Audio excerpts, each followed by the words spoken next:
This episode of Capes and Lunatics is brought to you by Tweaked Audio. Get awesome headphones, go to tweakedaudio.com and use the coupon code Southgate to get 30% off, free shipping, and a lifetime warranty. Or you can get there through the link on our website, southgatemediagroup.com. This is Luca Parrott, and you're listening to the Capes and Lunatics Podcast.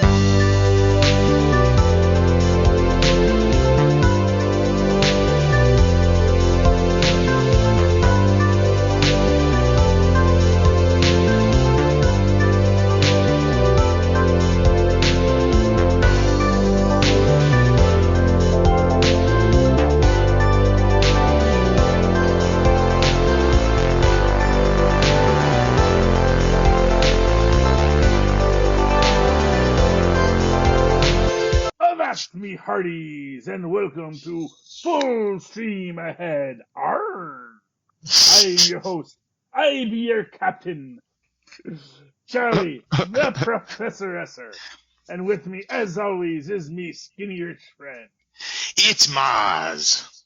Arr! Arr. Welcome back, Mozz. Welcome back to Season 1, Episode 4 of Full Stream Ahead! Tonight's episode, we are discussing Season 1, Episode 4 of The Boys on Amazon Prime, The Female of the on a very special episode of The Boys. An hour of Dutch scutterballs, airplane hijackings, madness, ghosts, and one very intriguing female. Oh, and lots of heart, both in the sentimental sense and in the gory literal sense. Our director this week is Frederick E.O.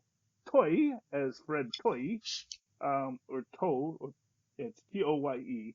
Craig Rosenberg gets our written by credit this week. Eric Kripke, of course, gets our developed by. He is very well developed. Based on the comic books by Garth Ennis and Derek Robertson.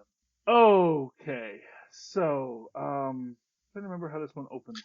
This one opens up with that golden tinged memory of Butcher and what I'm going to assume is Becca in bed. Now, I absolutely loved this scene for like this single little moment where they're just goofing off, joking, teasing each other, and he turns around and he says to her, you love it. And she goes, do I? And I love that because she's not asking that in a teasing, playful way, asking him to question whether or not she does. Rather, she's asking him to confirm that he understands that she does. And that's so deep. It's such a beautiful way within like a couple of seconds to show us how deep their love was. Yeah.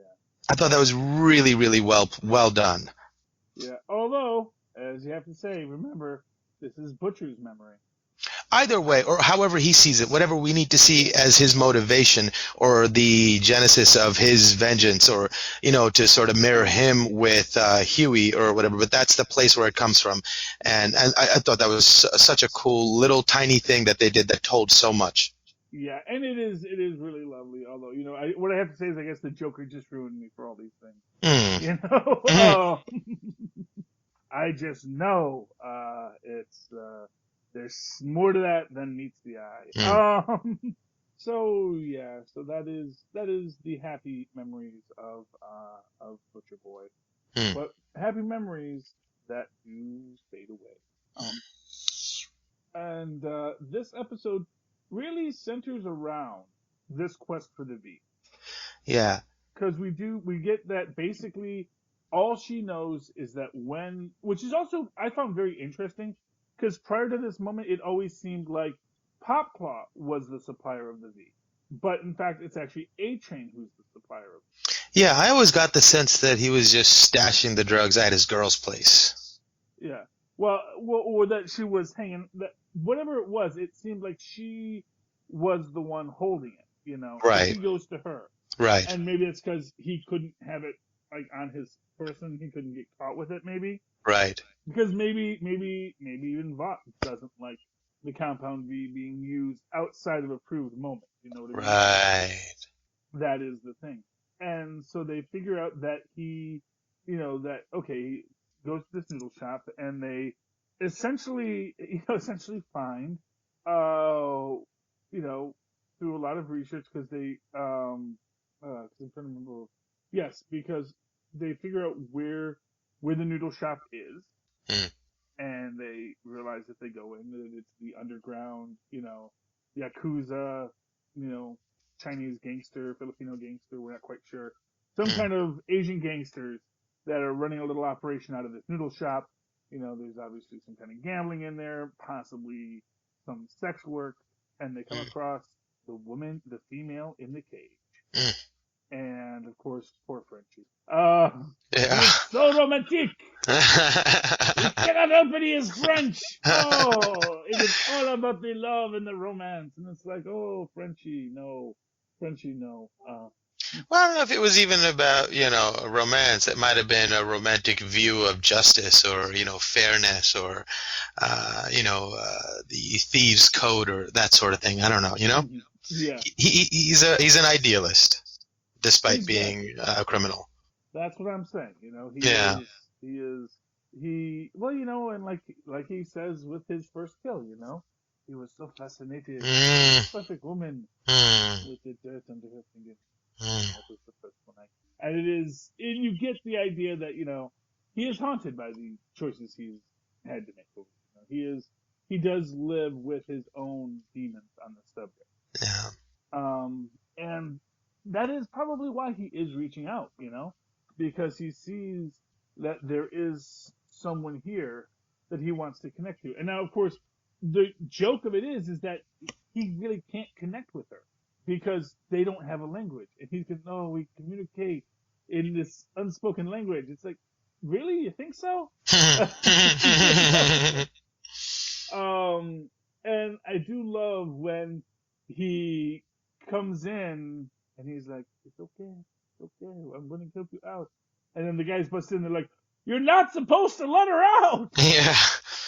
Now, what I'm wondering is whether she was a super and those are her powers, or whether they were just keeping this woman captive and pumping her full of V, and this was the result of it. I got that basically she was pumped with the V. Right, okay. And it went horribly, horribly awry. Gotcha. That's what I was thinking, too. Yeah, no. And, they're trying to figure out where she's going, because she does escape, obviously. And, when they get to the nail salon, of course, after she's killed the person who brought her over, which is, of course, telling. And, of course, that's how, and again, Frenchie, to show his work, he finds the nail polish. And he knows this, because he's the one who realizes she's trying to go home. She's trying to get her get back to her home. Also sees that, they also find that the box that the compound came in was from Samaritan's Promise, which is the, super Christian charity organization that is apparently also running this compound V. And they're associated with the Seven, right? Because in this you also get like that youth Christian event that Homelander and Starlight are a part of. Yeah, well, I get the feeling, and I'm with it's called the Samaritan, right? Yeah, that he actually is one of the Seven. I got the feeling that he was one of the Seven. Although I see. I'm not sure. Did we see? Was he at the table? Was he? I mean, whatever he is, he may be his own guy. Maybe he's outside of the Seven, but he's still a high-ranking Vought guy. Because as we will see, there are other groups of heroes that Vought has also produced over the years. Right, and they're all far-flung different cities. Oh yeah, well, because when we see in that military process that their plan is to have every State of the Union have its own dedicated superhero team, and to start sending superheroes to war to show, because, and of course this is what's important, this creates that superhuman arms race, which Vought can cash in on both sides of. Because, they can sell both the legal Compound V and the under-the-table Compound V. And one wonders if maybe that's sort of what the female is she was, a test subject of the under-the-table Compound. We also in this episode have the The hijacked plane? The hijacked plane. Mm. And this I thought was an interesting aspect because you have this idea from Homelander earlier where he's talking about when he and Maeve would just fly off somewhere. And he sees this romantic, and the entire time she's like, yeah, but I'm freezing my butt off the whole time. Mm-hmm. Because, she's not a flyer, and it's ice cold up in the upper atmosphere. And yeah, she's resistant to injury, but it still feels the cold, and she's also wearing a miniskirt. And, it's not as much fun for her. But again, that's not the kind of thing that a guy like Homelander ever recognizes, that someone else is having. Because he only recognizes when he's having. I love that they had a conversation about the physics of trying to bring a plane down. Because maybe you fly up at it, and he's like, yeah, but you can't tell the plane will start doing cartwheels, It's like, I was like, wow, I never thought of that, but yeah, that makes no sense. Does he let me put it to you this way. It does not make sense, what he says. He's really just copping out. He just doesn't want to admit that, because he's the one that screwed up. Because he shot the lasers and he blew out the controls. Because the fact of the matter is, had he not done that, and again, this is a situation where both of these people are bulletproof. Right. If the guy had shot them, it would have had no effect on them. Literally, blowing them up with laser vision was, again, Homelander making a dumb mistake. Yeah. And then you just have this idea that, they're just going to let them all die now. And that was rough, and it just shows how sort of what's the word where you lack empathy? Psychopathic or sociopathic or they're kind of interchangeable, yes. I guess, but man, it's just like it wasn't even a thing to him. And do you think it was his plan all along, or I guess it wasn't? He screwed up, and then he just sort of saved himself at the end there. Well, exactly, yeah. Because all he's thinking about, and and he says to Maeve, you can either die with them or you can come with me. Yeah. And the woman just take my daughter, and it's like she won't say anything. Take her, Yeah. It's like, and then it's like you can fly everybody down, you can do this. It's like well, and again, it's just a cop out because he could have. Even if he could have. He's not going to. Yeah. And that's really what it is he's just not going, And, I mean, you think about it from the start of it, like the smart thing to do would have actually been, to go in through the front window, rather than, even, it's like if you were actually Superman and you were dealing with this, there were a lot of different ways you could go about this other than opening the door from the outside and depressurizing the cabin to start with. Well, even though that they had, sort of squeaked by and that didn't screw up the whole situation, he could have just used his X-ray vision to look through the door instead of waiting to open the door and confront the guy where he has to turn around and now he knows you're there. Laser through the wall, through his brain, and the guy falls down and you're all good. Well, exactly, and that is the idea, is that, just too hasty. Is not as good at his job. Yeah, he's really not a good superhero at all. No, he is not. He is Superman if Superman was bad at his job. Yeah. He's like Bizarro. He is Bizarro. And Bizarro is like throwing people into the burning building. It's like, I throw you into burning buildings because I'm Bizarro and I do the opposite. But I think this is the right thing to do, And he's like, I don't know how to superhero. What a great image. Just throwing people into a burning building. Yeah. Or as when they do the Nybor on Teen Titans Go, and that's the Bizarro Robin. He rescues people from not burning buildings. So the building isn't on fire, but he's going in and just picking people up and marking them out. That's hilarious. Yes, well, it's Nybor for you. But yeah, Homelander is not good at his job. I think that is one thing we can definitely say. Yeah. And it's scary because he is so powerful and he is not good at his job. Well, also, sort of, I guess, as an opponent, as a foe, he definitely has weaknesses that are there to be exploited. Well, we hope. Well, I mean, his ego, his arrogance, and his laziness, Well, yeah, but, when you're bulletproof, does it make much difference? Well, I mean, if he was on point, he would definitely be unkillable, but these are the only avenues we have are his personal shortcomings. Yeah. Well, and we're lucky to have them, I think. Sort of like when they say that really Wolverine or Deadpool probably aren't as good of fighters as everyone thinks because they just take all the damage. So they don't know how to parry or dodge at all. They just take it and stab right through you. And he's kind of in that thing where it's not even that he's that good at it, it's just that he can't be overpowered. And obviously this is not a world with super villains, that, much like the, which is also interesting that we actually have never seen any super villains yet. Because I think we've just dressed them up as the superheroes, and they really are the supervillains. Their aim is to take over the world. Their aim is to infiltrate our military. Their aim is to have control over our defenses. Is that their aim, or are they just the henchmen? Either way, but that is whether or not you're working for Hydra or not. If you're working for Hydra, you're working for Hydra. You know what I mean? Yeah, so I think because we do see supervillains, but they're dressed up as superheroes. Yeah, and but it's always one of those things where you always wonder, like, why didn't they create a supervillain too, just to give their heroes something to do?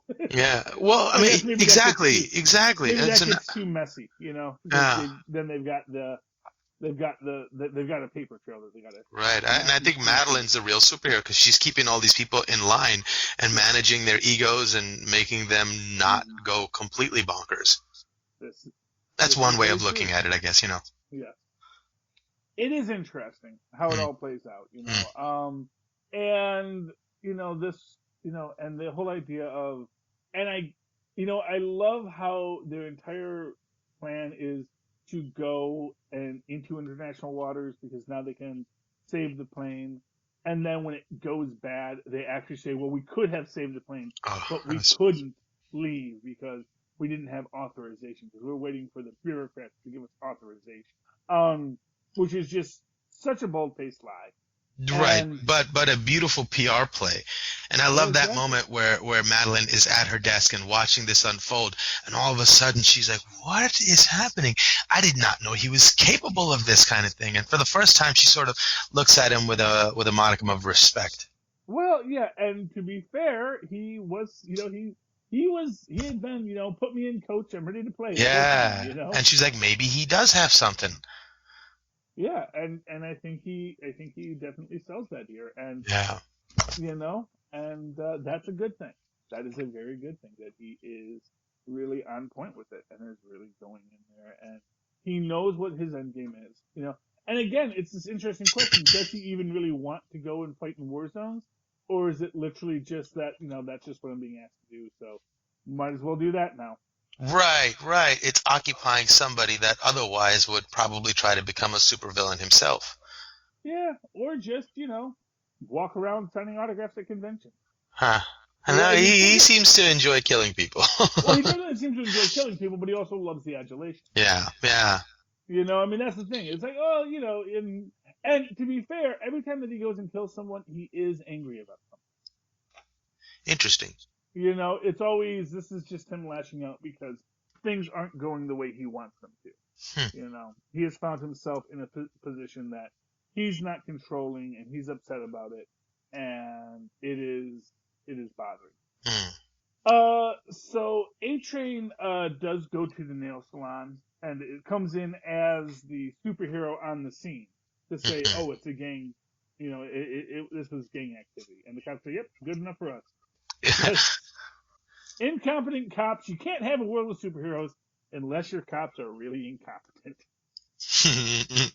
That is the one thing I think we've all learned from years of Gotham PD. That, if you're an incompetent cop, or if there's a world with superheroes, you're just not asked to do that much as a cop. It's like, well, we got to, there's a Batman. He's going to take care of most of it. Mostly we just file paperwork. We eat our donuts, And wait for him to tie the bad guys up so we can go arrest him. Exactly. If I know what it is. Oh, there's some joke I was reading once just about like Commissioner Gordon just totally like, yeah, sometimes I just turn on the light for no reason and Batman just shows up with 10 guys without standing warrants. Just for the heck of it, just to see what he brings in. He's just a psychopath, but he doesn't work for us, so it's all legal, Yeah. But, yeah. The other scene that's important here is Huey and Starlight have their little bowling date. Yes. Which was Yeah, which was really kind of adorable because like you see the two sides of him fighting. He's having a wonderful time with her. They're getting along. They're being honest with each other. And then all of a sudden he sees the ghost of Robin. And he has to, again, make that decision. Does he make the sacrifice play? And he says, no, I said whatever it takes. And boom, he hacks her phone. Ooh, Yeah. that was an intense moment. Well, yeah, but you know what? It is what he would do there, you know? Yeah. Because, yeah, I mean, he's debating if he wants to, but you know what? That's what he's there for. Yeah. And at the end of the day, you know, this is something I think we'll get a little bit later is, you know, as much as he wants to connect with the superhero, his ability to connect with the superhero is limited by the fact that she is a freaking superhero.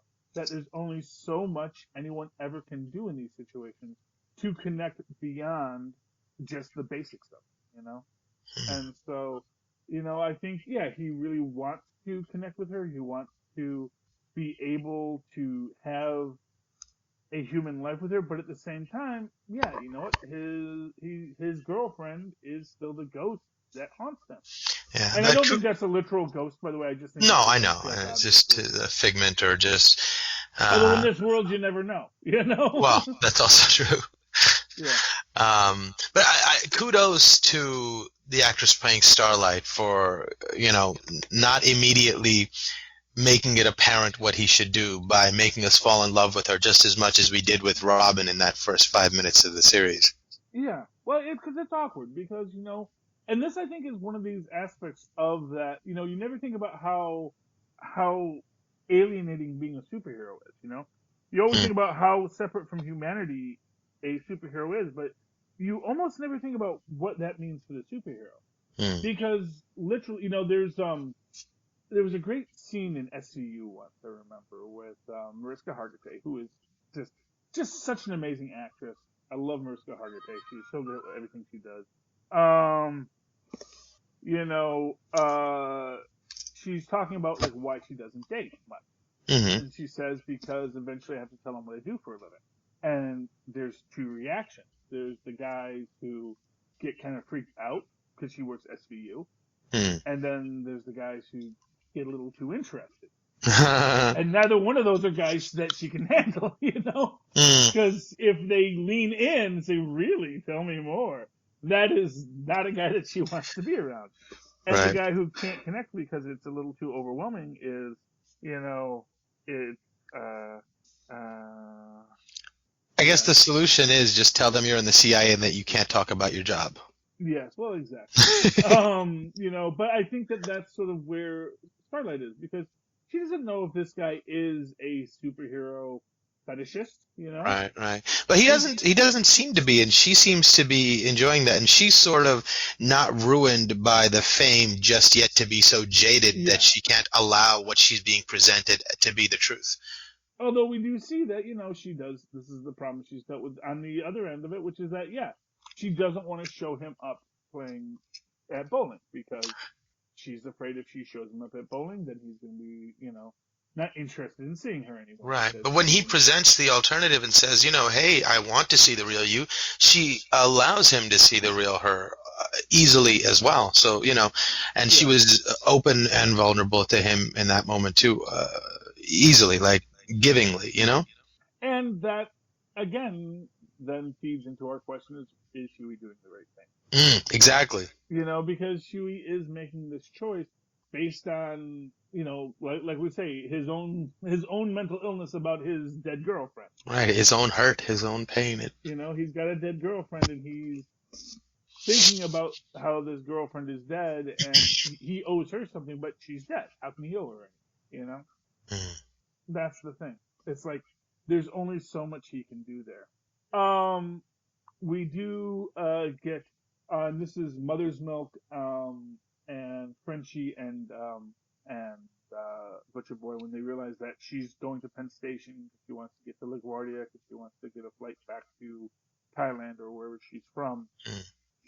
And they're in the mall down there in Penn Station, which I did love because, you know, I mean, you've been there. You know that I don't know if they shot that on location, but that definitely looked like. I mean, they did a reasonably good approximation. It had the same feeling. It inspired the same feelings. It obviously wasn't it, but they did a decently good job that as a New Yorker I can sign off on.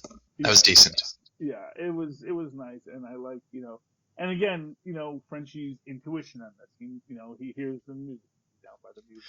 Yeah. And tracking her down and doing the connection with her and like talking, and I love he's telling her his life story. Yeah. That she cannot possibly comprehend. He's basically going bar, but he's saying it in nice soothing tones. And maybe she's getting that. Okay, now he's telling me something that's sad because he's trying to connect with me. But she doesn't know if she's talking about his problems with his father or that once I dropped my ice cream cone.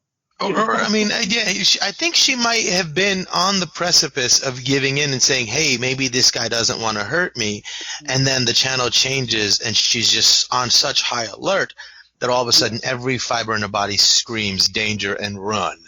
So it's not even something that she can help. She's not in her base mindset to be able to react to something. Yeah. So I think he was close. I don't think he was terribly misguided in his attempt. No, and I do love, and of course we do get our Spice Girls. And about what's Ginger doing? What's Pops doing? What's Baby Spice doing? And you laugh, but he makes a great point about how Ginger's been doing all this great stuff. All the other ones are kind of floundering. But, when they were together, they were the Spice Girls. And, like, we're the Spice Girls, Yeah. Each of us, we're lost and we're floundering. But when we get together, we synergize into something more, which is delightful. And as I said last episode, Ginger is the Mike Nesmith of the Spice Girls. She was the real high-end, musician and singer. And that's why she still has a career as I forget what her actual name is, but as Ginger Spice outside of that. I mean, she's Jerry Halliwell, right? Jerry Halliwell, yes, that's right. Yes, Jerry Halliwell. See, there you go. Mozz knows. Yeah. And she's still making albums. She's still working. Yeah. She's not being an anorexic.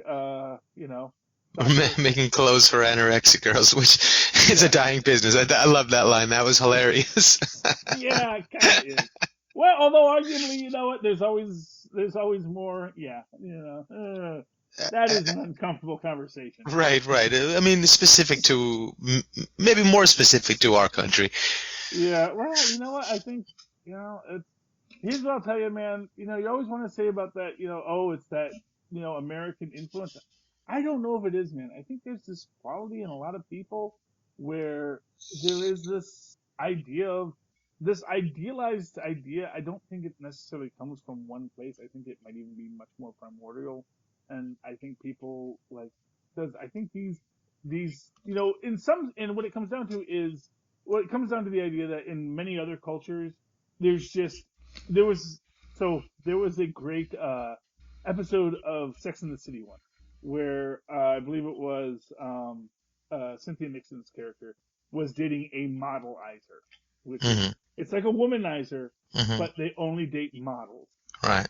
And they make this point that that models are this rare and magical breed, but in most parts of the world they are, they are contained. They only exist in the pages of magazines. Right. You don't run into models, but in New York you run into models all the time. Right. I think how he also maybe meant it, how I took it, was saying she's making clothes for anorexic girls, but everybody's getting so fat that's a dying business. Oh, really? Okay. That's how I took it, but that's an interesting way to look at it too. Oh, yeah.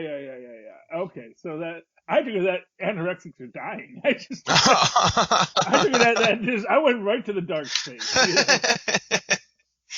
And the other thing that I think is interesting, which is kind of, I guess, the goofy end of this episode, was Deep with his psychiatrist.